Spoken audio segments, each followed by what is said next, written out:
नमस्कार दोस्तों, आज की वीडियो में हम डिस्कस करेंगे भारतीय अर्थव्यवस्था में कृषि, उद्योग, व्यापार और सेवा क्षेत्र। अपकमिंग यूकेपीएससी का अधिशासी अधिकारी एवं कर राजस्व निरीक्षक परीक्षा के सिलेबस के अकॉर्डिंग हम जो है भारतीय अर्थव्यवस्था के टॉपिक को कवर कर रहे हैं। कल जो है लेक्चर 1 हमने अपने चैनल पे अपडेट किया है, आप जाकर के हमारे चैनल की प्लेलिस्ट में देख सकते हैं। अब इसको जो है स्टार्ट करने से पहले मैं आपको जो है डेली की तरह पहले हम सिलेबस को देखते हैं। देखिए, कल के टॉपिक में हमने जो है भारतीय अर्थव्यवस्था एवं योजना की विशिष्टताओं की व्यापक समझ से संबंधित प्रश्न होंगे, इस पे हमने कल डिस्कस किया था। पहले पूरा उसका थ्योरी किया था, उसके बाद 50 एमसीक्यूज किए थे इंपॉर्टेंट। अब आज की वीडियो में हम डिस्कस करेंगे ये भारतीय अर्थव्यवस्था में कृषि, उद्योग, व्यापार तथा सेवा क्षेत्र। ठीक है, अब इसमें जो है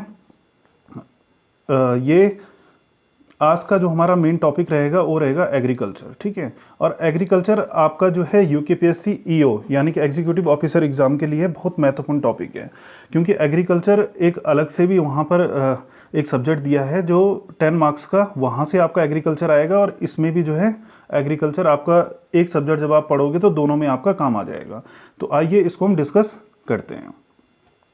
तो आज का टॉपिक यानी कि जैसे मैंने पहले भी आपको बताया कि आज का टॉपिक हमारा रहेगा एग्रीकल्चर, यानी कि कृषि से संबंधित जितने भी महत्वपूर्ण प्रश्न हैं और महत्वपूर्ण थ्योरी है उसको हम देखेंगे। फिर कल उद्योग, व्यापार और सेवा क्षेत्र के बारे में डिस्कस करेंगे। थोड़ा सा ये वाला क्षेत्र बड़ा है तो इसमें एक ही वीडियो आएगा एक दिन में, इन दो को हम एक ही वीडियो में कवर करने की कोशिश करेंगे। तो आइए इसको हम देखते हैं। अब थोड़ा सा बेसिक कॉन्सेप्ट हम एग्रीकल्चर के बारे में देख लेते हैं। देखो, भारत एक कृषि प्रधान देश है। भारत में कृषि व्यापार की दृष्टि से की जाती है। ठीक है, यानी कि भारत में कृषि कैसे की जाती है? व्यापार की दृष्टि से। कृषि प्राथमिक क्षेत्र के अंतर्गत आता है। कल मैंने आपको जो है क्षेत्र पढ़ाए थे। ठीक है, प्राथमिक क्षेत्र, द्वितीय क्षेत्र और तृतीय क्षेत्र। ठीक है, तो प्राथमिक क्षेत्र में क्या आता है? कृषि आता है। भारत की लगभग कितनी 55% जनसंख्या कृषि पर निर्भर करती है। पांचवा इंपॉर्टेंट फैक्ट है कि भारत में कृषि को भारतीय अर्थव्यवस्था की रीढ़ की हड्डी यानी कि बैकबोन, ठीक है, अर्थव्यवस्था की बैकबोन माना जाता है। ठीक है, भारतीय अर्थव्यवस्था की बैकबोन किसको माना जाता है? कृषि को। ठीक है, छठा है पहली पंचवर्षीय योजना में कृषि को प्राथमिकता दी गई। सातवां इंपॉर्टेंट फैक्ट है कृषि समवर्ती सूची का विषय है। अब देखिए, ये कृषि पहले राज्य सूची का विषय था, लेकिन अब जो है इसको किस में डाल दिया गया है? समवर्ती सूची में। तो इसको भी हम एक बार देख लेते हैं। देखिए, यहाँ पर ये आपने नोट करना है, ये मोस्ट इंपॉर्टेंट है कि कृषि पहले राज्य सूची का विषय था, लेकिन अक्टूबर 2006, ठीक है, कब से? अक्टूबर 2006 से कृषि को समवर्ती सूची में रखा गया है। ठीक है, 3 सूचियाँ होती है, राज्य सूची, संघ सूची और समवर्ती सूची। तो अब किस सूची में रखा गया इसको? समवर्ती सूची में। फिर अब जो है हमने इसमें देखना है प्रमुख फसलें। अब रबी की प्रमुख फसलें कौन कौन सी होती हैं? गेहूं, चना, जौ, सरसों, तोरिया और मटर। खरीफ की धान, ज्वार, बाजरा, मक्का, कपास, गन्ना, सोयाबीन, अरहर। जायद की मूंग, उड़द, तरबूज, ककड़ी, खरबूजा और सूरजमुखी। नकदी फसलें कौन कौन सी होती हैं? तिलहन, गन्ना, चुकंदर, चाय, कपास, जूट, कहवा, तंबाकू और दलहन। दोस्तों, ये मोस्ट इंपॉर्टेंट है, यहाँ से एग्जाम में क्वेश्चन एक ना एक प्रश्न तो जरूर बनेगा ही बनेगा। ठीक है, अब इसमें हम देखते हैं कि फसलों की बुआई और कटाई का समय, यानी कि रबी की फसलें कब बोई जाती है, कब काटी जाती है। खरीफ की फसलें कब बोई जाती है, कब काटी जाती है। जायद की कब बोई जाती है, कब काटी जाती है। ठीक है, तो देखिए, जो रबी की फसलें हैं अक्टूबर और नवंबर, ठीक है, अक्टूबर और नवंबर में बोई जाती है और मार्च और अप्रैल में जो है इन फसलों की कटाई होती है। अब खरीफ की फसलें जून और जुलाई में बोई जाएगी और अक्टूबर नवंबर में कटाई होगी। तो मार्च अप्रैल से और जून जुलाई का बीच का जो समय बचा है, उस समय यानी कि इन दोनों के बीच का जो समय बचा है, ठीक है, यानी कि इसके बाद देखो, रबी की फसल हमने बोई अक्टूबर नवंबर में, अब उसको हमने काटा कब? मार्च अप्रैल में।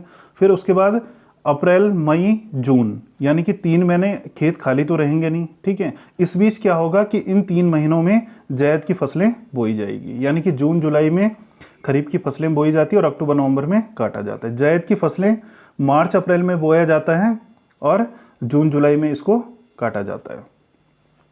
अब फिर नेक्स्ट है नकदी फसलें। अब नकदी फसलें क्या होती है? नकदी फसलें ऐसी फसलों को कहा जाता है जो सिर्फ व्यापार के उद्देश्य से बोई जाती है, ठीक है। अब आपसे जो है एग्जाम में आएगा कि व्यापार के उद्देश्य से कौन सी फसलें बोई जाती है, तो कौन सी? नकदी, उन्हें कहते हैं नकदी फसलें। जैसे गन्ना हो गया, तंबाकू हो गया, कपास हो गया और जूट हो गया, ये किस में आते हैं? नकदी फसलों में आते हैं। फिर नेक्स्ट है हमारा कृषि क्रांति, ठीक है। कृषि से जितने भी इंपॉर्टेंट टॉपिक है जिनसे एग्जाम में क्वेश्चन बन सकते हैं वो सारे टॉपिक हमने इसमें इंक्लूड किए हैं। हरित क्रांति, श्वेत क्रांति, नीली क्रांति, लाल क्रांति, काली क्रांति, सुनहरी क्रांति और रजत क्रांति, इन सभी क्रांतियों को हम पढ़ेंगे और अदर भी जितने इंपॉर्टेंट रिवॉल्यूशन है उनको भी हम देखेंगे। सबसे पहले हम बात करते हैं हरित क्रांति की। मोस्ट इंपॉर्टेंट है, खाद्यान्न उत्पादन से इसका संबंध है। हरित क्रांति का जनक जो है विश्व की अगर बात करता है, अगर आपसे पूछा जाता है कि विश्व में हरित क्रांति का जनक कौन है, तो आपने आंसर देना है नॉर्मन बोरलॉग, ठीक है। लेकिन वहीं अगर आपसे क्वेश्चन चेंज करके पूछा जाता है कि भारत में हरित क्रांति का जनक कौन है, तो डॉक्टर MS स्वामीनाथन, ठीक है। और हरित क्रांति, ठीक है, इसका एक्सपेरिमेंट किस पर हुआ? गेहूं पर हुआ, ठीक है, गेहूं के उत्पादन को बढ़ाने के लिए। हरित क्रांति की शुरुआत जो है तीसरी पंचवर्षीय योजना के दौरान हुई। फिर नेक्स्ट हम बात करते हैं श्वेत क्रांति, ठीक है, व्हाइट रिवॉल्यूशन। इसके जनक वर्गीस कुरियन, यानी कि इनको मिल्क मैन ऑफ इंडिया भी कहा जाता है। तो आपसे एग्जाम में ऐसा भी प्रश्न बन सकता है कि मिल्क मैन ऑफ इंडिया किसको कहा जाता है, तो वर्गीस कुरियन, जो कि श्वेत क्रांति के क्या हैं? जनक हैं। ये श्वेत क्रांति क्यों हुई? दूध उत्पादन को जो है बढ़ाने के लिए, ठीक है। और ये क्या है? दूध उत्पादन को बढ़ाने का एक कार्यक्रम है। चौथी पंचवर्षीय योजना के दौरान राष्ट्रीय डेयरी विकास बोर्ड द्वारा 1970 में ऑपरेशन फ्लड, डेयरी हो गए यहाँ पे डेयरी, ठीक है, के क्षेत्र में प्रदर्शन को बढ़ाने के लिए एक मिशन है, ठीक है। तो ऑपरेशन फ्लड का संबंध भी किससे है? श्वेत क्रांति से, ठीक है, ये भी आपने ध्यान रखना है। अब फिर नेक्स्ट है, ये पहले वाली दो क्रांतियां बहुत मोस्ट इंपॉर्टेंट है। एक तो ये ग्रीन रिवॉल्यूशन हो गया और दूसरा व्हाइट रिवॉल्यूशन, ठीक है। अब जो हमारी अदर रिवॉल्यूशन है इनका हम देख लेते हैं कि किन किन से इनका, किस क्षेत्र से इनका संबंध है। नीली क्रांति का संबंध है मछली उत्पादन से, पीली क्रांति का संबंध है तिलहन उत्पादन से, भूरी क्रांति का संबंध है उर्वरक उत्पादन से, लाल क्रांति का संबंध है टमाटर और मांस उत्पादन से, सुनहरी क्रांति का संबंध है फल एवं सब्जी उत्पादन से, रजत क्रांति अंडा उत्पादन से, गोल क्रांति आलू उत्पादन से, गुलाबी क्रांति प्याज झींगा मछली, प्याज और यहाँ पे कॉमा कर देना, प्याज और झींगा मछली के उत्पादन से, काली क्रांति का संबंध किससे? खनिज तेल उत्पादन से, जैसे पेट्रोलियम। फिर नेक्स्ट है हमारे पास इंपॉर्टेंट फैक्ट, ठीक है, कुछ इंपॉर्टेंट फैक्ट जो है हम देख लेते हैं जिनके एग्जाम में आने के बहुत ज़्यादा चांसेस हैं, ठीक है। देश में गेहूं के उत्पादन में प्रथम स्थान कौन से राज्य का है? उत्तर प्रदेश का है। लेकिन वहीं अगर आपसे क्वेश्चन थोड़ा घुमा के पूछ लिया जाए कि गेहूं के उत्पादन में प्रति हेक्टर उत्पादन में जो है किसका प्रथम स्थान है, ठीक है, तो कौन है? पंजाब, ठीक है। यानी कि गेहूं के उत्पादन में उत्तर प्रदेश, जबकि गेहूं के उत्पादन में प्रति हेक्टर उत्पादन में किसका है? पंजाब का है। दूसरा, देश में चावल के उत्पादन में प्रथम स्थान किसका है? पश्चिम बंगाल का है। लेकिन अगर बात की जाए कि चावल उत्पादन यानी कि प्रति हेक्टर उत्पादन में, तो फिर किसका हो जाएगा? ये पंजाब का हो जाएगा। इन दोनों को आप ऐसे भी ध्यान रख सकते हो, गेहूं के उत्पादन में उत्तर प्रदेश, चावल के उत्पादन में पश्चिम बंगाल। लेकिन प्रति हेक्टर की अगर बात की जाए तो दोनों गेहूं और चावल के प्रति हेक्टर उत्पादन कहाँ पर ज़्यादा होता है? पंजाब में होता है। फिर नेक्स्ट हम बात करते हैं फल एवं सब्जियों के उत्पादन में भारत का विश्व में कौन सा स्थान है? तो भारत विश्व में जो है दूसरे स्थान पर आता है फल और सब्जियों के उत्पादन में। दोस्तों ये जितने भी मैं आपको फैक्ट बता रहा हूँ बहुत इंपॉर्टेंट है, आज से पहले की परीक्षाओं में कई बार पूछे जा चुके हैं। फिर नेक्स्ट है भारत की मुख्य खाद्य फसल कौन सी है? तो कौन सी है? चावल है। फिर भारत में खाद्यान्नों का सर्वाधिक उत्पादन किस प्रदेश में होता है? उत्तर प्रदेश में होता है।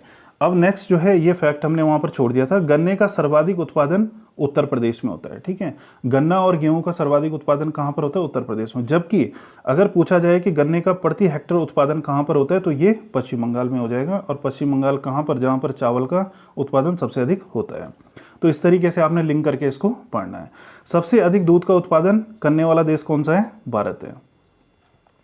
फिर नेक्स्ट है क्वेश्चन नंबर 5 हमारे पास, चीनी के उत्पादन में किस राज्य का प्रथम स्थान है? महाराष्ट्र का है। विश्व में चीनी की खपत किस देश में सबसे अधिक होती है? भारत में। भारत में सर्वाधिक कॉफी का उत्पादन किस राज्य में होता है? कर्नाटक में। मक्का का सर्वाधिक, अब ये भी एक इंपॉर्टेंट फैक्ट है, मक्का का सर्वाधिक उत्पादन आंध्र प्रदेश में होता है, लेकिन प्रति हेक्टेयर की अगर बात करता है तो कहाँ पर होता है? तमिलनाडु में। नेक्स्ट है सरसों का सर्वाधिक उत्पादन राजस्थान में होता है, लेकिन अगर पूछा जाए कि सरसों का सर्वाधिक प्रति हेक्टेयर उत्पादन कहाँ पर होता है तो ये हो जाएगा फिर गुजरात। ठीक है, तो इस तरीके के ये फैक्ट आपने जरूर एग्जाम में ध्यान रखने हैं। ठीक है, ये मक्का, सरसों, गेहूं, चावल। ठीक है, फिर नेक्स्ट है हमारे पास मूंगफली का सर्वाधिक उत्पादन एवं प्रति हेक्टेयर उत्पादन। देखो, मूंगफली का सर्वाधिक उत्पादन अगर पूछता है तो गुजरात, और प्रति हेक्टेयर उत्पादन भी कहां पर होता है? गुजरात में ही होता है। ठीक है, दालों का सर्वाधिक उत्पादन किस राज्य में होता है? मध्य प्रदेश। भारत में सोयाबीन का उत्पादन किस राज्य में सबसे अधिक होता है? मध्य प्रदेश में। ठीक है, सोयाबीन का और दालों का सर्वाधिक उत्पादन किस राज्य में होता है? मध्य प्रदेश में। भारत में हरित क्रांति कब से प्रारंभ हुई मानी जाती है? 1960 के दशक के मध्य से। अब देखिए, जो एक जैसे थे उनको मैंने एक साथ लिखने की कोशिश की है। जैसे यहाँ पर किताब में अगर आप देखोगे तो आपको अलग अलग जगह देखने को मिलेगा, लेकिन यहाँ पर जैसे दालों का सर्वाधिक उत्पादन मध्य प्रदेश, तो ये दूसरा क्वेश्चन भी मैंने मध्य प्रदेश से ही रिलेटेड डाल दिया। फिर नेक्स्ट है उत्तर प्रदेश में फल उत्पादन में क्रांति लाने के लिए राज्य का पहला उद्यान शोध केंद्र कहाँ स्थापित किया गया? तो ये कहाँ पर किया गया? मथुरा में। फिर 15वां प्रश्न है भारतीय कृषि को दुष्प्रभावित करने वाला मौसम का सबसे महत्वपूर्ण तत्व? वृष्टि। ये वाला दोस्तों मोस्ट इंपॉर्टेंट क्वेश्चन है, ये कई बार पूछा जा चुका है एग्जाम में। फिर नेक्स्ट है भारत का चावल का कटोरा कृष्णा गोदावरी डेल्टा को कहा जाता है। अमृत क्रांति किन दो नदियों को जोड़ने की योजना है? केन बेतवा। फिर नेक्स्ट है भारत में कितने कृषि जलवायु क्षेत्रों में बांटा गया है? 15। फिर नेक्स्ट है भारत के पहले अंतरिम सरकार के कृषि मंत्री कौन थे? डॉक्टर राजेंद्र प्रसाद। स्वतंत्र भारत के निर्वाचित पहले कृषि मंत्री कौन थे? पंजाब राव देशमुख। फिर नेक्स्ट है प्रमुख संस्थान एवं शोध केंद्र। अब यहां पर हम डिस्कस करेंगे कि कौन कौन से जो है कृषि से रिलेटेड प्रमुख संस्थान हैं और शोध केंद्र हैं। भारतीय आलू अनुसंधान संस्थान कहाँ पर है? शिमला में। भारतीय गन्ना प्रजनन केंद्र कहाँ पर है? कोयम्बटूर, तमिलनाडु में।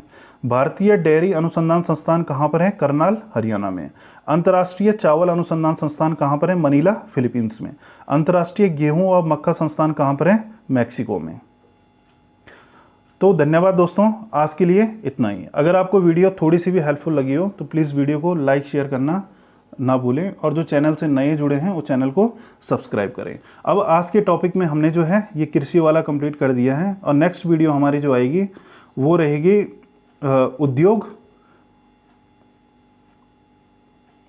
उद्योग और व्यापार। ठीक है, तो नेक्स्ट जो हमारा लेक्चर 3 होगा उद्योग और व्यापार पे आएगा।